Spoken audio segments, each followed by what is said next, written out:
Hello, it's Mark Attwood, Mark Attwood Show, Adventures of the Cosmic Soup.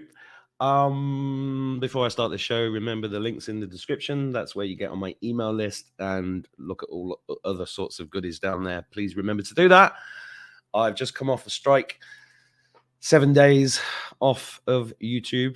So also please go to Rumble, Telegram, Bitchute and subscribe to those channels, because that's where I put my stuff when I'm not allowed to put it on here. And also theMarkAttwoodShow.com. Everything's backed up there. Everything. So don't ever say you can't find me, because I'm all over the place. But the email list is the best way of staying in touch. And because, you know, lots of channels have been taken down recently. I got away with a strike this time. I lost a channel last year or the year before. I can't remember. But, you know, censorship is bonkers. So hopefully this one won't get taken down. A couple of weeks ago, I had a great interview with two beautiful, brilliant women in Melbourne, Australia, called the Venus Twins. And the feedback on that video was amazing. So I thought it's time we got them back. Hello, girls. Where are you? Here we are. Hey. G'day, Mark. How are you? Thanks for I'm having very us. well. Yeah, good to see you again. Woo. And you're looking very well. Am I? Thanks to the sunshine and lovely weather over there compared to ours. All down to this. Oh. Hold on. What's What's that? That's when I unplugged from the Matrix. Oh. No, that's well, I want one of those buttons. That's LifeWave patches. They're amazing. Ooh. I'm going to do a show about these because it's like quantum healing. They're brilliant. Please, yeah, that sounds cool. Very plus, cool. You know, Grander water and Kangen water. And I just had a guy around here, who's been in pain for ages, and I said, like, drink this, Asia, put this patch on. Here's a Tesla machine. Go and use this, because he's knackered. You know, he's got his legs gone, and he's a builder. Yeah. So I'm becoming a little bit of a healer, not a guru. I don't. Salesman. No, that's amazing. People are coming around and saying, "Can you? Have you got anything for this?" Yeah. It's like the kids around here. They go, Mark, you know, when weird shit's going on, they go and ask Mark. He knows what's going on. And I'm like, that's weird. And people, this week, I've been out and about. I mean, the reason for the tan is because I was up on the hill of Tara last week making a film, and people just coming up to me going, "Hello, Mark." And I'm like, "Who are you?" What's your YouTube channel? I was like, shit, it's weird. Just quietly. Yeah, really no one knows who we are yet. Quite happy with that way. Yeah. Well, there are other people that cross the street when they see me. So goes both ways. Yeah. Anyway, what you've been busy? What have you been up to? I mean, your thing exploded after our last chat, didn't it? Yeah, it really did. So thank you so much. Yeah. And we've just launched our Patreon site just a few days ago. So we just thought we'd let your viewers know that we've had quite a few people join, and we're offering weekly exclusive videos with us, plus a monthly live Q&A with the Council of Andromeda, and a monthly draw for people to win psychic readings with us. So yeah, lots of fun. Well, make sure you send me that link. I'll put it under this video. Okay, we will. Thank you very much. Thank you. Sorry, you said that wrong, Claire. Did I? Yeah. What did I say? You said thank you very much. You should have said thank you very much. Oh, thank you so much. Yeah. Oh, yeah, we were just talking about Elvis, the movie, before we came on. What a film. What an amazing movie. Yeah. That was, I actually left that film and I said to my daughter, that's the best film I've ever seen in my life. The only bad thing about it is Tom Hanks, obviously. Yeah. But what a horrible character. I mean, it's really the devil versus God, that film. Yeah. Yeah, it is. Yes, absolutely. What was that line? What was that line at the end? He's an alien. Oh, yeah. Oh, really? What did you not see that line? And the other part at the start when they said, well, we're sacrificing the real Elvis, and that I just went, what do we got here? So I wonder whether he was an MK'd, you know. We all know Tom Hanks is right. So what was that? Proving to us how brilliant the prosthetics are. I don't know. Yeah. But a stunning film. That's a stunning film nonetheless. Yeah. Off the subject. How are our Venus brethren? Well, the tribe are coming out from everywhere, aren't they? We've been meeting So many. And we've got really cool. a lot to tell you about that, everything that's happened ever since we did our interview with you. But we have one thing to start with, Mark, which is we got another letter from the council for you. A little letter from the council to you. They like writing to me, don't they?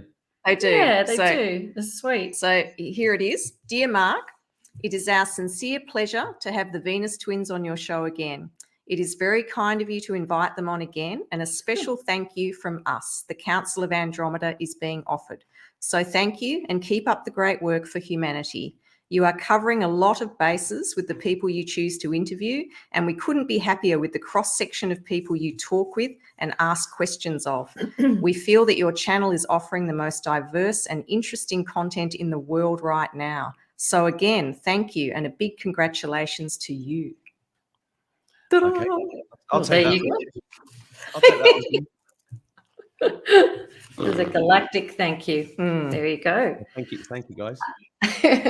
And we've also got some information that Geordie's going to start with, and to tell you that we weren't allowed to tell you, but we can now. It was secret last time for our safety, but this time we can let you know that we are actually from a planet called Zene, and we've been meeting a lot of people that we've been allowed to tell that they are from the planet Zene, because in these readings we're doing, they all want to know where they came from, what their past lives were, how that relates to what they're doing here in the Great Awakening. They're all fairly spiritually awake people that are already on that kind of path, and they've had this real urge to contact us. That was the first thing we asked our guides too, was we said, why did all these people get goosebumps when they heard this interview we did with Mark, and why did they feel the urge to connect with us, which they have done? And our guides said that we spoke key words in that interview that were like a trigger that, you know, almost like when we woke up in the Great Awakening too, that kind of thing. And it was all pre-planned, meant to happen. And we're here to give them their instructions about what's coming next. And it's all about really bringing the collective together, bringing the tribe together, and getting everybody onto that path to create this amazing new world on Earth of healers, healing centers, and all the incredible stuff that lies ahead, and manifesting and creating it and getting it going. And a lot of it's already started, which is really exciting.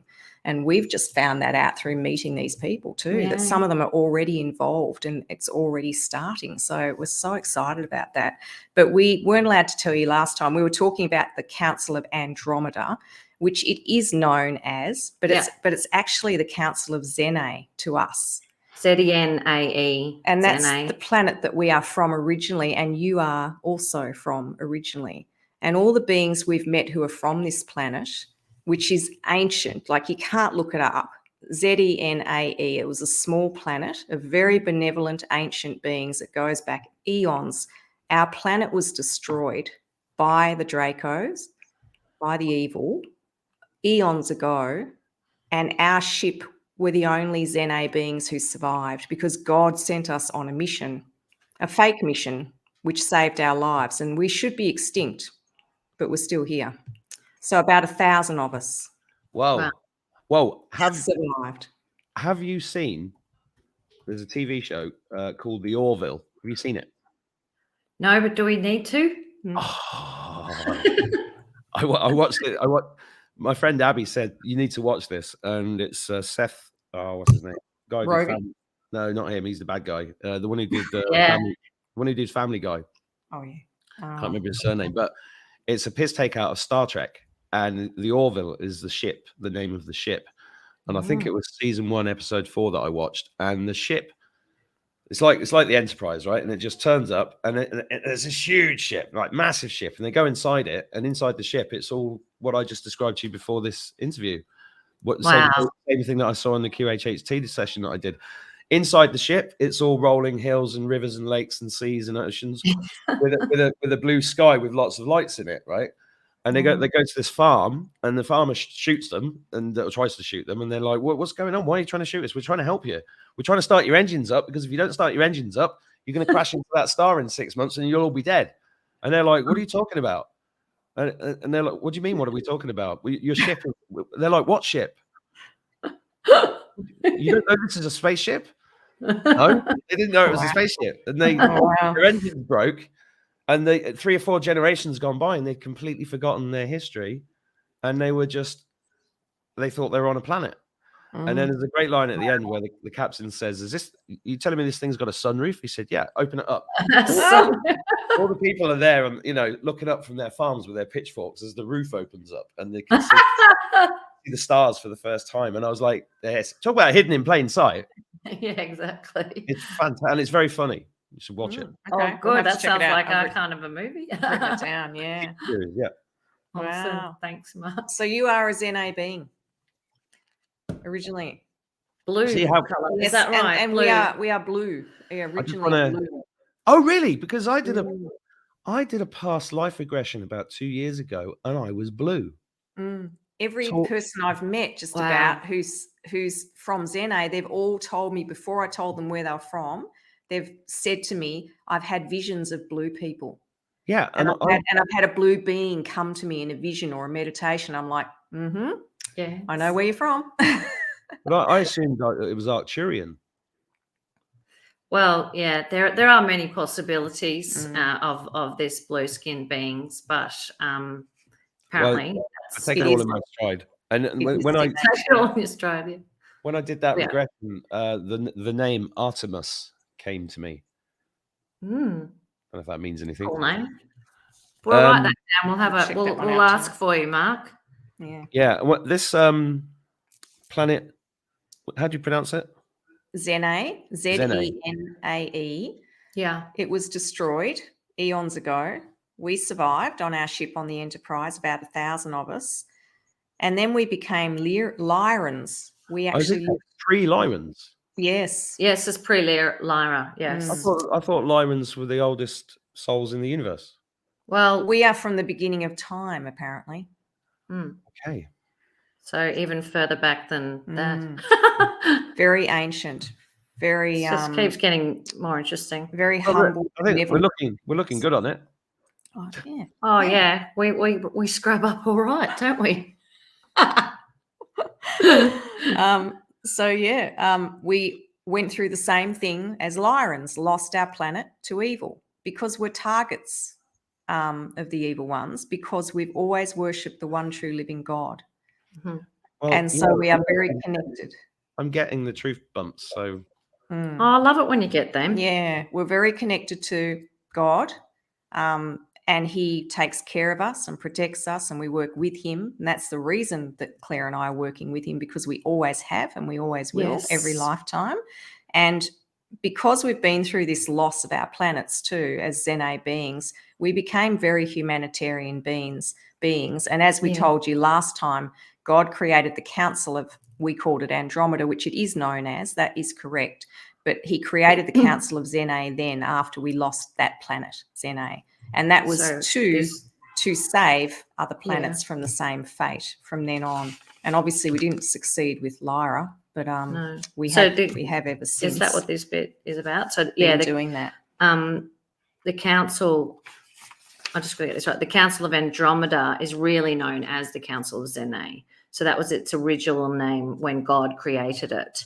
And Georgie and I are 2 of the 9 original Zene beings that were the founding members of the Council of Zene. And that was when we began our work with God, saving the other planets from evil takeover. Yes, we've always been in service to others as well in every lifetime. And we've always worshipped and worked with the one true living God of all creation, love, light, and compassion, and his Holy Son, Jesus Christ, and the Holy Spirit. And we basically just said that. So we are looking off our notes, and we're a wee bit tight tonight because we've been up and working. It's kind of late for us nanas. You know? Yeah, and I did make them wait a couple of hours. I'm sorry about that. Oh, it's okay. We're grateful to be on. It's all good. Yep.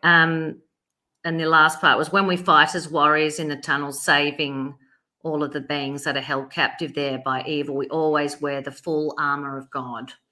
And we say the armor of God prayer before every battle. And we actually always say it every single day that we work. As part of our protection, we do. And when we first got that prayer, which was written by Gene Decode, actually, and we used that prayer, The first time I ever said it, because we channeled the message that we needed to start saying it every day, because we are very much targeted by bad entities and stuff all the time. The first time I read it, I got so emotional, I started crying, and I actually had a memory of standing in a circle as the warriors saying it before we went into battle as a group. And I felt really emotional saying it and started to cry. I thought, wow, I know it. It's a nice way to start the day anyway. It's beautiful, sort of puts your mind in the right space. I love it. Well, do you want to read it out for us? Can do. Yeah, we can. Yeah, absolutely. Oh, you're right, George. You smashed it. Do you want to put the armour of God on? Yeah. Didn't expect that then. It's fairly long. Don't know whether you want to hear the whole You might thing. need a shin. I'll read the first bit anyway. I think everybody watching this would love to hear it. All right. Yeah, it's gorgeous. It's from Ephesians. Putting on the full armour of God, so that you can take your stand against the devil's schemes. For our struggle is not against flesh and blood, but against the ruler, against the authorities, against the powers of the dark world, and against the spiritual forces of evil in the heavenly realms. Therefore, put on the full armour of God, so that when the day of evil comes, you may be able to stand your ground. And after you have done everything, to stand firm then, with the belt of truth buckled around your waist, with the breastplate of righteousness in place, and with your feet fitted with readiness that comes from the gospel of peace. In addition to all this, take up the shield of faith, with which you can extinguish all the flaming arrows of the evil one. Take the helmet of salvation and the sword of the Spirit, which is the word of God, and pray in the Spirit on all occasions with all kinds of prayers and requests. With this in mind, be alert and always keep on praying for all the saints. That's the first part. Then you go on to say each different part of the armour of God that you put on. So you start with the helmet of salvation, and it's beautiful. It says, "Thank you, Lord, for my salvation. I receive it in a new and fresh way from you, and I declare that nothing can separate me now from the love of Jesus Christ and the place I shall ever have in your kingdom. With this helmet, I also protect my mind and thoughts against the enemy." You can do the next one, Claire. Do you want to hear the rest of it, Mark? Yeah. Yeah. The breastplate of righteousness. I wear your righteousness today against all condemnation and corruption. Fit me with your holiness and purity to defend me from all assaults against my heart. The belt of truth. I put on the belt of truth. I choose a lifestyle of honesty and integrity. Show me your truths that I need today, and expose all the lies that I am not even aware of that I may have in my heart, mind, soul, body, and spirit. The shoes of the gospel of peace. I do choose to live and stand for the gospel of the one true living God at all times, and I ask for your peace to rule and reign in my life and heart. Show me how to walk in your light all of the time. The shield of faith. This shield I lift in confidence against every lie, arrow, curses, assaults, and anything else that is not of you, God. Nothing is coming today that can overcome me, because you are with me. The sword of the Spirit. Holy Spirit shows me specifically today the truths of the word of God that I will need to counter the snares of the enemy. Remind me of your words throughout the day. Then pray, Holy Spirit, I agree to walk in step with you in everything, in all prayer, as my spirit communes with you continually day and night. We're all safe now. Do you want to hear my version? Yes.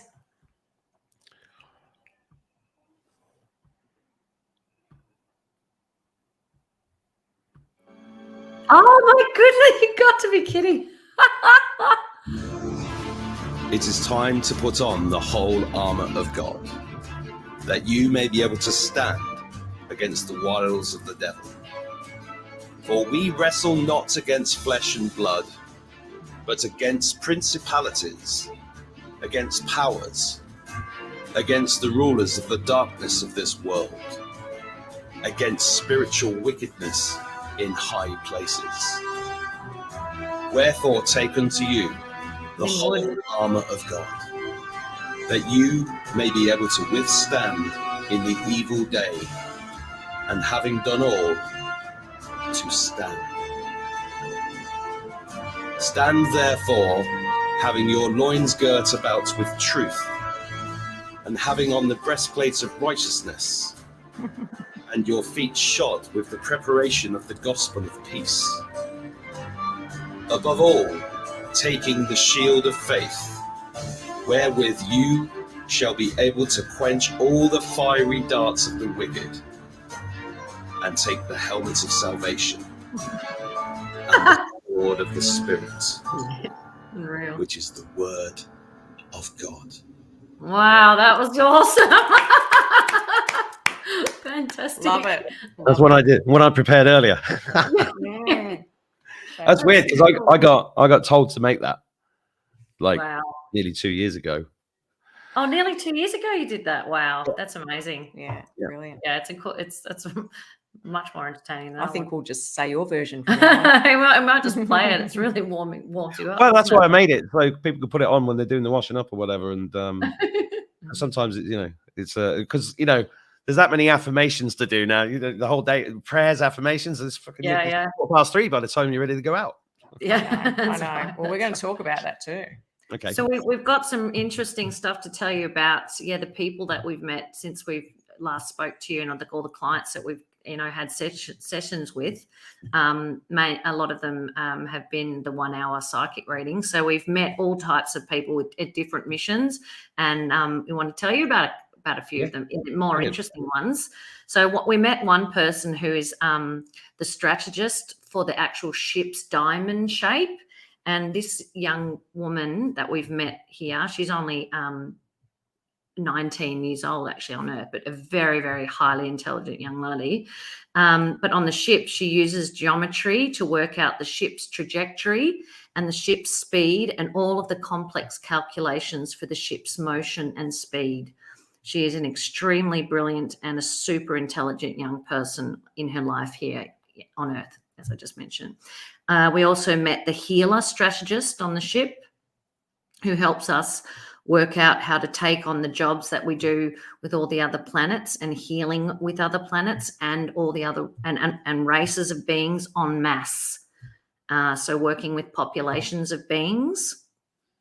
Do you want to read that one, George? We've also come to realise that, just about everybody on the ship has a warrior avatar and fights in the tunnels. We're allowed to say that D word. Got to be careful these days. So almost the entire crew is needed to fight in the tunnels because the tunnels are so extensive, as you know, across planets that we rescue. Yeah. The only ones that stay on the ship really are the ones that are actually, flying the ship and operating the ship. The rest all have a warrior avatar and fight. And then they have all their other roles that they play as well. And one of the largest teams on the ship is the rehabilitation of the children and the adult beings that are rescued from the tunnels. And that rehabilitation team is just huge, and it crosses so many things as well. Like they're actually healing them with herbal medicines and things. They're doing counselling, rehabilitation. They're putting them in healing pods. They're doing all kinds of stuff, and then they're rehoming them as well. Yeah, and that's in itself across a job. The multiverse. So we've met a lot of people that are playing that role, and they're either specialising in the children's side of it or the adult side of it, because there's actually a lot of different types of beings that we rescue on different planets. Yeah. I just got to tell you, I had an experience this week where my 12-year-old boy was in hospital here, and my God, that place was so fun. As you were saying that, I was like, I wish I could use that now, because what he had to go through there and what I had to go through there was horrific. Yeah, I bet it was. I bet it was. So we've also met people, and we met a lovely gentleman in England, actually, an older gentleman, a beautiful man, and he was in charge on the ship of creating all of the spare parts for the ship, and being inorganic and organic, and they're chosen these parts and put together according to their consciousness and suitability to the emotional needs of the ship herself. And his role here on Earth was similar in a way. He was he had a memory of it too. When he was talking to you and you were telling him what he did, he said, hang on, Claire. Yeah, he was very emotional when he would have been, in his late 70s, I think, this gentleman. Yeah. Very, very emotional. And their council actually also told him that they were granting him access to be able to direct access to speak to them. So he was very overjoyed with excited. that. He had a lot of tears, but he was saying to Claire, "No, Claire, no. It's actually about the consciousness of these parts. Yeah. You know, I have to choose them with the consciousness in mind and the emotions and how they're going to soothe and heal and fix the ship on that level." And he knew that in this lifetime. And then council came through and said, "Well done. Yeah, well done. You're remembering what you do." And, well, that resonates completely with me, because I told you the vision I had of the ship. I can't remember if we've already said this in the show or not, but the ship that I saw in my QHHT was alive, you know. And it's and every time I go past my car, I tap her on the bonnet. "Hello, old girl. How are you?" do you know, every car I've had in this lifetime has had a name. I've named them all. Yeah, why not? Yeah, Just a weird thing I do, but no, I mean, everything's got a consciousness. Yeah. Jean Deco used to talk about that a lot, about talking to your car. And so we've also met the time travel person, a strategist for the battles underground. Time travel and timeline change work makes us appear out of nowhere in front of the enemy, and this person sends in the right team that has the right weapons for the types of evil beings that we are attacking at the time. So that's also the person we met. So we use the element of surprise. We pop up out of nowhere. So this is all. We do. Yeah. Well, yeah. How else are you going to do it? I mean, this is a tough enemy. Yeah. We've also met. Oh, sorry, I've gone on. We've also met, spiritual advisors to God's army. And these people are counselling those that are in the battles, during the battles, and after, before, during, and after. Excuse me. Yep. And also, we're finding that we're removing a lot of negative entities from people that we're meeting too in healings. Even doing a Zoom with someone in a reading, we're finding out they've got an entity. I had one person who had an entity, and we did the removal, and she had her dog on her lap sleeping. The dog went nuts, woke up, barked its head off, bolted out of the room, and it was chasing the entity out of the room. That was pretty. And you know, for people watching this, that's completely real. I had a session about 2 years ago, and I drew this really early on. I'm going to show this to you actually, because he's looking for a piece of paper that's not been written on. This entity came out of me, and it was like a dog without a head. Oh, it was really weird. I was going to try and draw it. There's so many different types of entities around in the multiverse, and didn't you say that you met a woman who met one who was half teddy bear, half? Oh, that wasn't an entity. No, what was that? That was a being that was rescued. Oh, being a rescued. Okay. It was black. It was that shape. It was black, and it ran out of me. Ooh. Yeah, and I saw it. You saw it? Yeah, I saw it. Maybe it jumped into you in the tunnels. I don't know where it came from, but yeah. Glad it's gone. It did. So, you know, we've all got the power. Yeah, it's right, and we're able to, quite easily remove these negative attachments. It's not a traumatic experience for our clients at all. Actually, it's quite relaxing and quick. Yeah, but we know how to do it, and it's we get their consent, and then they do a repeat after me. Really, it's like a prayer, and it's done. Which is great. You're fulfilling your mission. Yeah. Well, we also met a really fantastic lady who works with researching and building the Enterprise's landing gear and what they call the pads.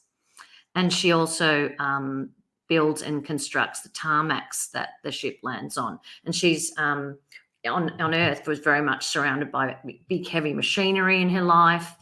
And up there, she travels all over the galaxy and the universe, etc., researching. So this landing gear technology seemed to be of great importance to the ship. Well, when's it going to land?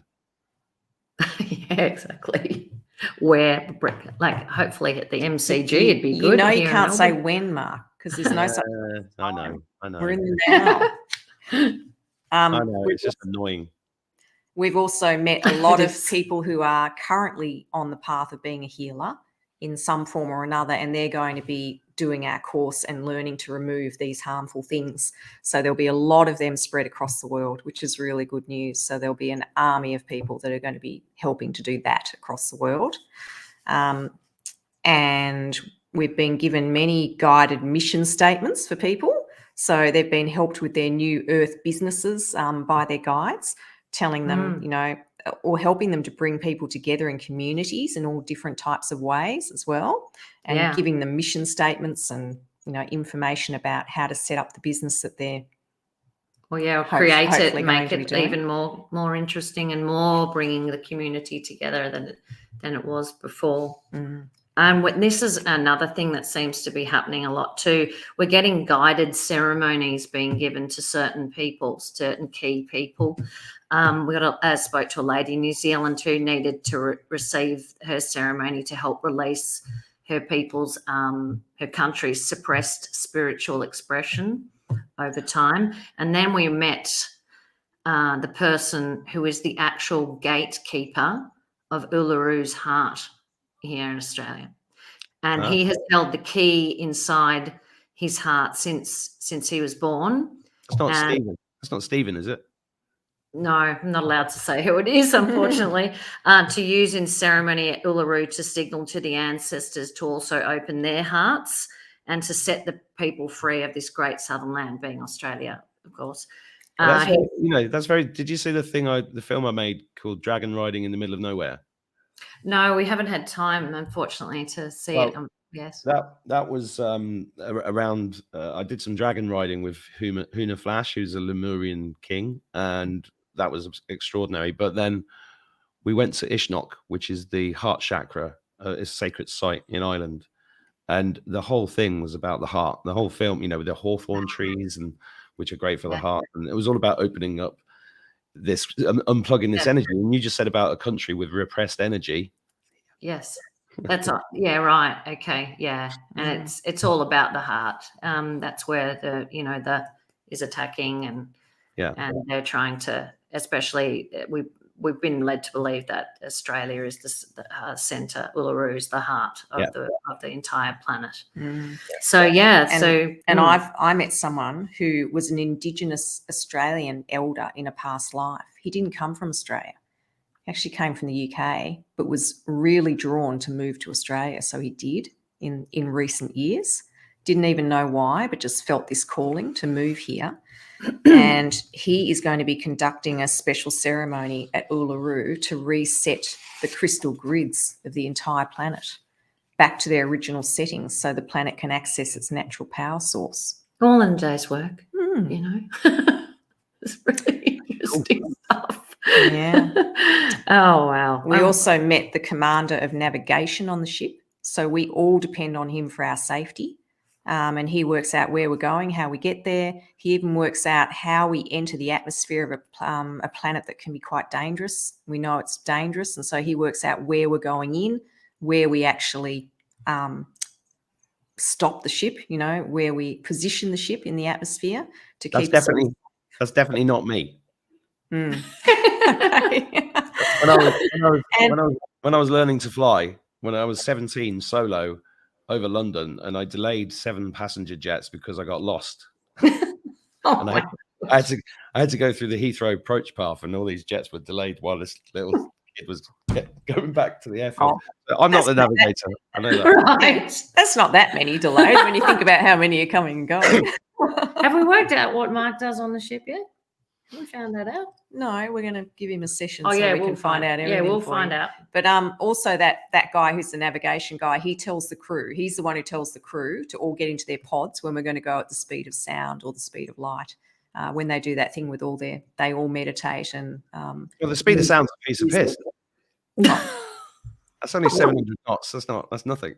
Well, then the speed of light when the ship disappears. Right, we've got to get our speeds right, mate. Yeah, we're not up to speed at all with that. Yeah, get the speed right. Yeah, the ship that I saw last year, the way it left, the way it does in Star Trek, like that, it was so fast. It was incredible. Yeah, we've got to remind everyone we're 2 mums from Melbourne. Australia. This is all very. We don't know everything about everything. No, we really don't. So I guess that's what makes us claim a little bit more believable, because we're just learning all this too. Well, Huna has an interesting take. Well, the ancient Lemurians called it the speed of memory. Oh, that's cool. Which is I love really that. super fast. I put it in a poem. Yeah. Oh, we'd love to hear that. I'll play it for you in a minute. Oh, okay. We also got some information too about that that we needed to tell you. It says, please tell Mark that the explosions in the tunnels of South Africa have been a total success. This country is one of the last in the cleanup process on Earth. The enterprise has been very much involved in the demolition of the South African tunnel systems and the rescuing of the last remaining humans down inside these deep, deep tunnel systems. The explosions are high octane explosions that penetrate deep within the Earth's core, so deeply that the Deva kingdom are also involved in helping create these explosions. The fire beings help us with a succession of explosions. And then the council said, they are excellent little people. They are called the USA. YUSA. Yeah, the fire beings. I mean, sorry, have you seen all these fires that have been going out down in London and down on Salisbury Plain and up in Yorkshire? There've been underground fires going off everywhere in the UK. I've not heard about the ones in South Africa. Oh, these are deep in the deep underground tunnels. Yeah, they're not anywhere near the surface. But I mean, it appears to me that a lot of this war is becoming visible now. And right. Yeah. I wonder if yeah. Oh, it's my daughter. Yeah, I'm busy. I'm half an hour. We talk about the on Trump that thing? On that line with the explosions in the tunnels too. We also met the man who is in charge of the demolitions on the ship. Now that would be a cool job. He is an expert at the demolitions, and he had a lot of visions. Before we talked about anything, he told me he'd had a weird vision of a red laser beam, and he was underground in a tunnel, and then everything exploded. And then it turns out he's the demo guy, and he blows everything up. After we've cleaned everything out, he's the one who does the demolition. Cool job. Yeah, very cool job. He loves that. So we had an earthquake here in 2021 in Melbourne, quite a large one, and we just thought, in related to what we were talking about a little bit with the USA, the Deva kingdom. So the earthquake we had here in Australia, this was channeled as well, was actually Mother Earth having a violent reaction to the violence that was going on the surface of the planet. She couldn't take any more violence towards the people of Melbourne by the corrupt government and the corrupt police. And this time last year was when all the big violent protests were happening here in Melbourne. So, yeah, apparently that's what happened. So that wasn't to do with blowing up tunnels. That was Mother Earth that was reacting. Having a violent reaction. Yeah. Well, so she should. So she should. It was bad. We thought we might tell you, it was just for a bit of a diversion here, but we know how much you love Mr. T. But we got asked by our friend who's really clever at asking questions about the sun, and does it have a human incarnation? So that was his question. He's quite a bit of a researcher. And this was do you want to read this one out, George? No, you can. All right. So this was the council's response. We believe that the human incarnation of the sun is a man by the name of, we're going to call him Sir T, the ex-president of the United States of America. And they said that because they just wanted to make it clear that, to distinguish between the other fake one. Sir T, as we like to call him, is the human incarnation of the sun. The sun in human form could not have ever been anyone else but him. He is the power. He is the light. He is the powerful force behind the unification of all the star beings with direct contact with those star beings. He is the worldly human incarnation of the sun. The Son of God he is, as all men are, but Sir T is the leader of all humankind. To us, he is the leader of planet Earth, the grand leader of the Earth Alliance, the grand leader of the Alliance on Earth and the star system and the galaxy. Sir T is the sun leader, S-U-N, leader, in more ways than saying he is the incarnation of the sun in human form. So we just thought we'd pass that on to you. Now, I've heard that before. Have you? On Yes. our other video. Was it on the other video? Yeah, You we did did say say that. it. We said it on our last YouTube video we did.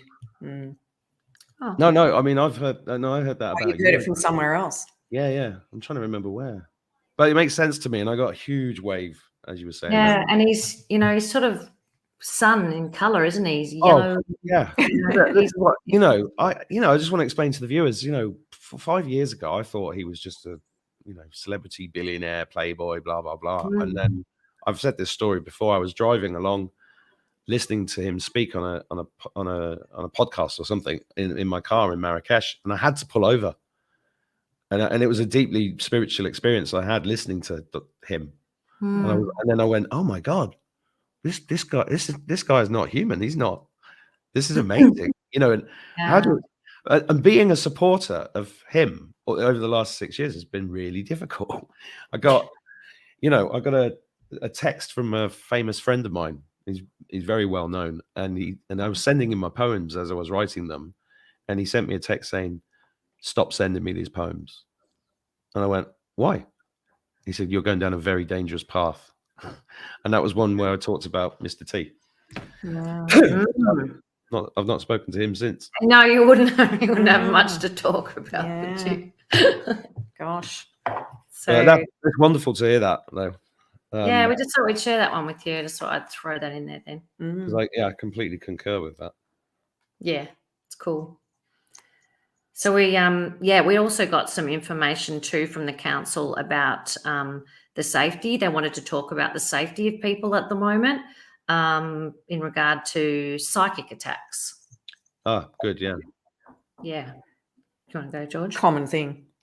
Yeah. They said, we're giving you this information because people all over the world are noticing how vulnerable they are, especially to psychic attacks of all kinds. Yeah. We are seeing this happen all over the planet, and it is increasing by the day.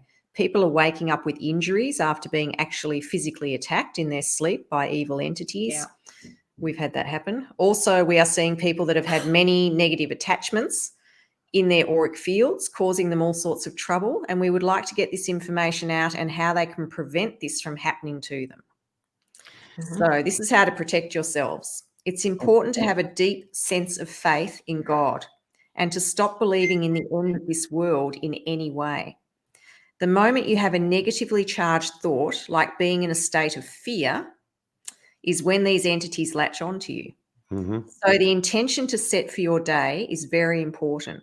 To start your day by thanking God for being here now and giving praise to him for allowing you to be here on earth at this pivotal time in Earth's history. Yeah. So it's also important. This is all channeled, by the way. It's also, of course, yeah. I just want to butt in. A friend of mine's brother committed suicide recently. Some other people that I know have been suicidal, having these mad suicidal thoughts. And I just wanted to say to the viewers, if you feel like that, do what these wonderful women are saying. Do the affirmations that Ian Welch has put out. Do these things. Take the time. I've been there myself, and it's hell. I know it is. But please hang on, because we're going to get through this together. Well said, and very timely. I agree. Absolutely true. Thanks.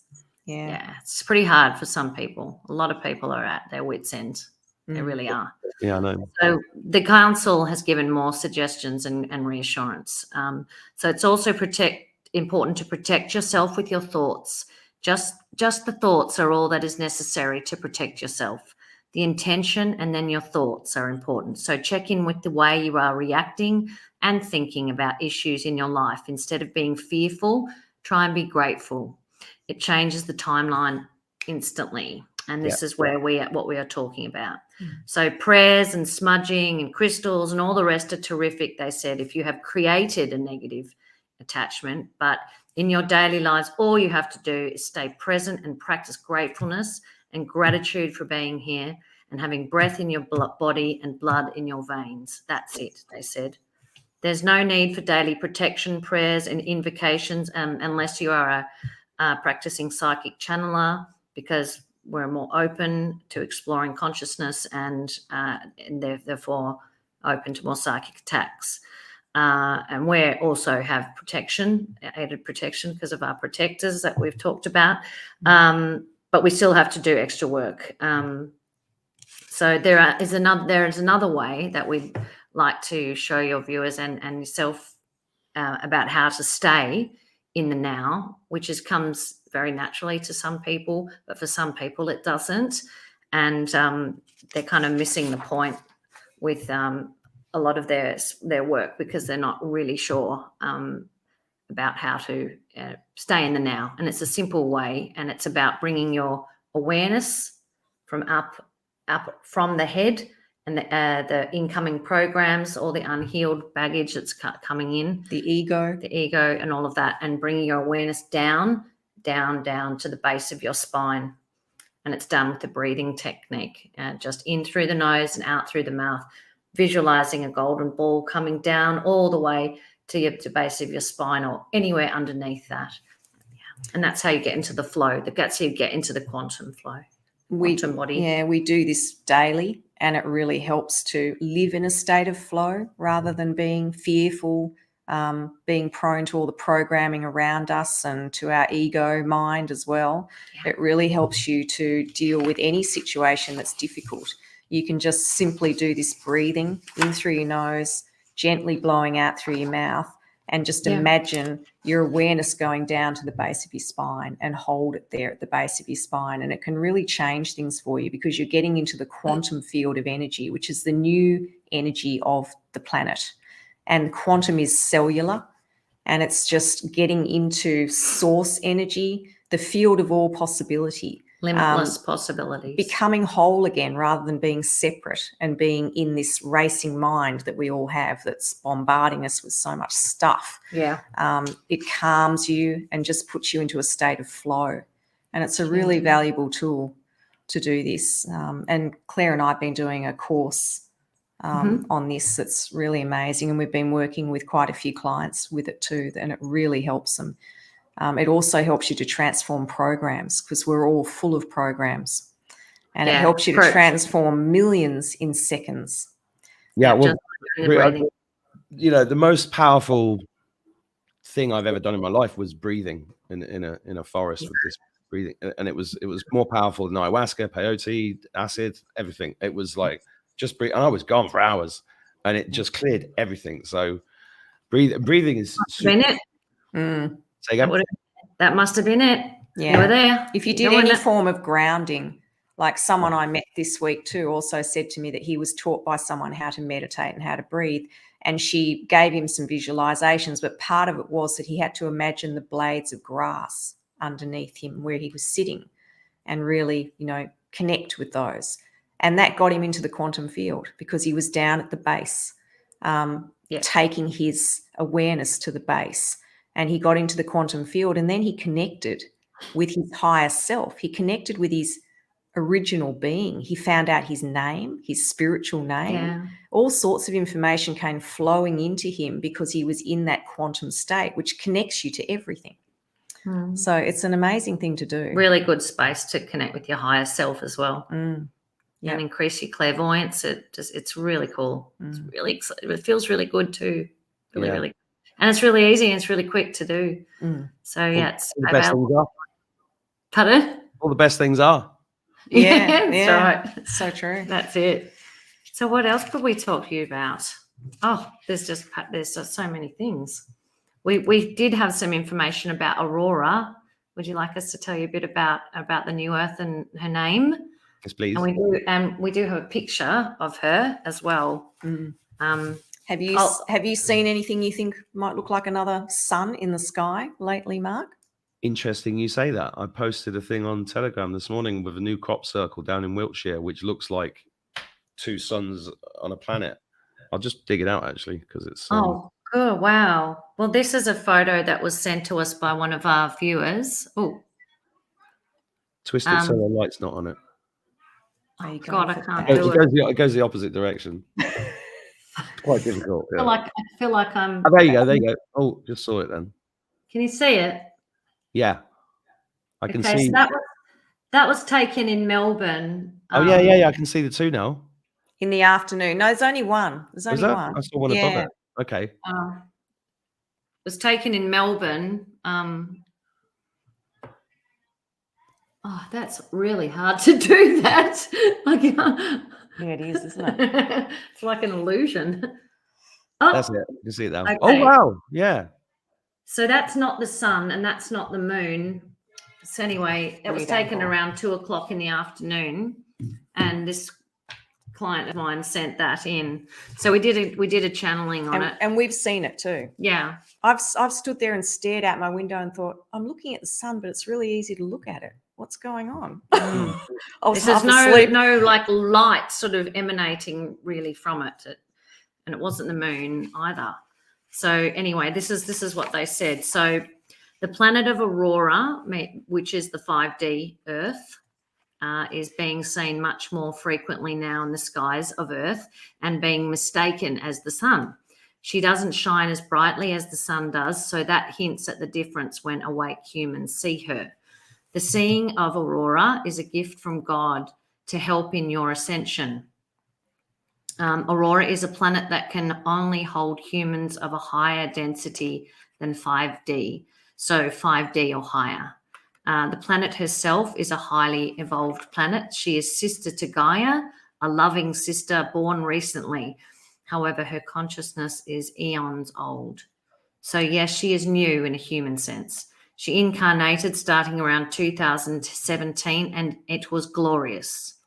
It was a sight to behold. It was an explosion of 1 trillion stars that created Aurora. The angels sang in harmony again, and when they do this, the birthing pains are lessened, and the experience of being born is an angelic delivery. The gift Aurora is to the universe and the multiverse is so extraordinary, it's difficult to even explain in words, because to actually understand the beauty of her, you have to hear the vibration she emits and feel that within your cells. Then, only then, can you incarnate there. This is the ascension in a nutshell. So to hear Aurora, listen to your own heartbeat and then breathe down to the base of your spine, and you will get an idea of her vibration. Aurora is a planet of love and blessed harmony. Everyone who incarnates there is of a high frequency, but the time you spend on Aurora is much longer than the time you spend on Earth.